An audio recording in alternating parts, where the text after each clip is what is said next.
Well, let's go ahead and jump in with our first article this week. Got a lot of news to get to. First one's from WindowsCentral.com.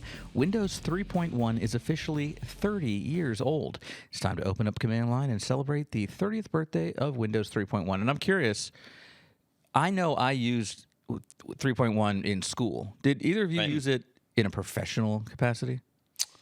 Don, did you? I did a lot of work with NT 351, which was basically based on the same technology.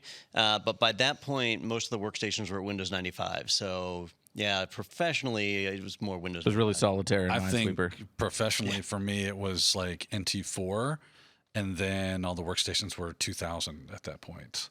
So even though it was like 98 when I started working in the field. So. Yeah, because this would have been, what, 92 then, that means? No, what's math? Is that how math works? Is that how math works? Sounds like it, yeah. Yeah, 92. so, yeah, I would have been in 8th grade. Yeah.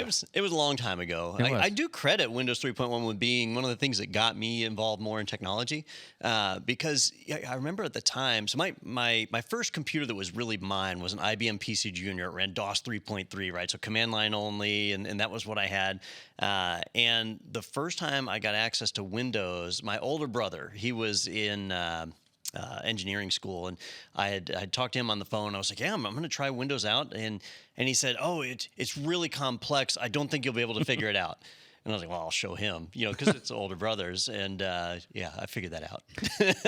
It's funny to say that. I mean, if you're coming from DOS to go, this is complex. Yeah.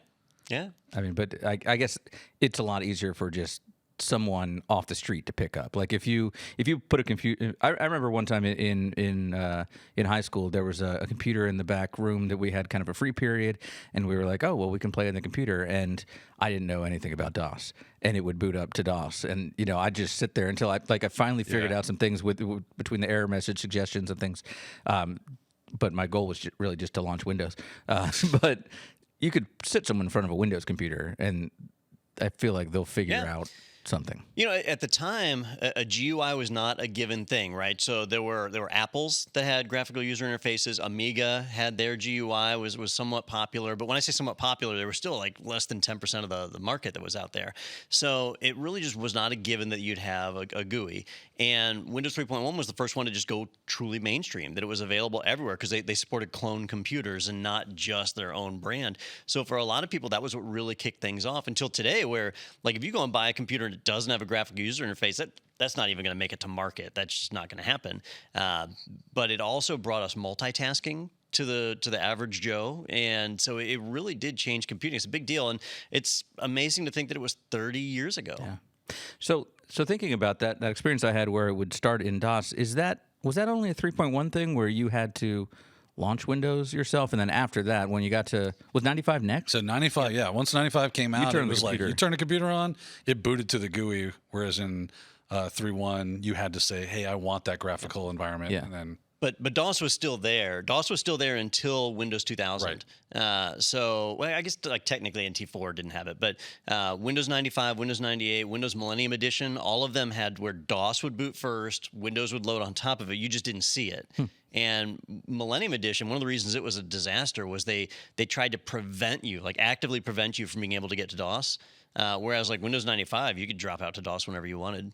And what would be the point of that? Like kind of getting to is that like getting to the command line? Kind of.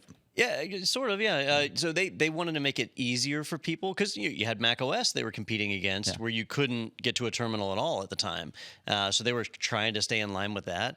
But for most people, if you had old DOS applications that were non-multitasking or whatever, you might want to get out of the GUI to run those. There's not a lot of need for it anymore. But back then, people did. Yeah, I guess anytime we see a new version, you've got to have some kind of redundancy so people can still get in and access the programs that are not updated. Right. As is always the case. All right, well, congratulations.